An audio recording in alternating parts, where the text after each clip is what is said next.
আছে যেখানে ধোঁয়া সেখানে আগুন। রাজধানীর অভিজাত এলাকায় সে আগুনই যেন নীরবে জ্বলছিল। প্রশ্ন হলো, এতদিন কার চোখ ফাঁকি দিয়ে অবৈধভাবে আইফোন কেনাবেচা চলছিল?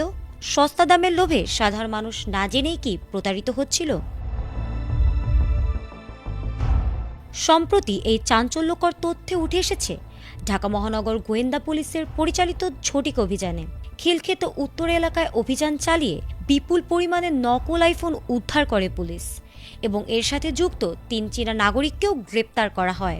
পরে বিশেষ ক্ষমতা আইনে দায়ের করা পৃথক ২ মামলায় আদালত তাদের কারাগারে পাঠানোর আদেশ দিয়েছেন।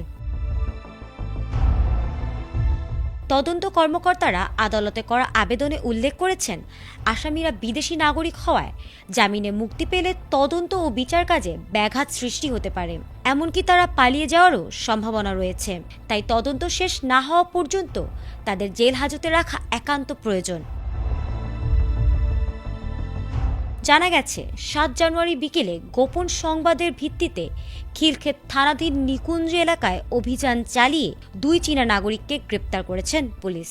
তল্লাশি চালিয়ে তাদের কাছ থেকে ৩০৫টি আইফোন উদ্ধার করা হয়েছে, যার আনুমানিক বাজার মূল্য ৬০,৪০,০০০ টাকা। প্রাথমিক তদন্তে জানা গেছে, এসব ফোন চীন থেকে শুল্ক ফাঁকি দিয়ে দেশে আনা হয়েছে।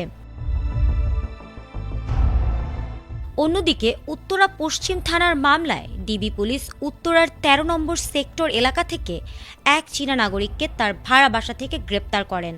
এ সময় তার কাছ থেকে উদ্ধার করা হয় আরও ৫৮টি আইফোন।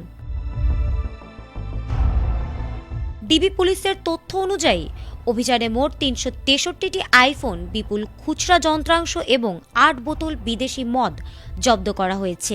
এসবের বাজার মূল্য প্রায় ১,৭৫,০০,০০০ টাকা। ডিসি মহিউদ্দিন মাহমুদ সোহেল জানিয়েছে, এই চক্রের সঙ্গে দেশীয় কিছু অসাধু মোবাইল ব্যবসায়ীও জড়িত। তিনি অননুমোদিত সস্তা দামের দামি ফোন কেনার সময় সাধারণ মানুষের সতর্ক থাকার আহ্বান জানিয়েছেন।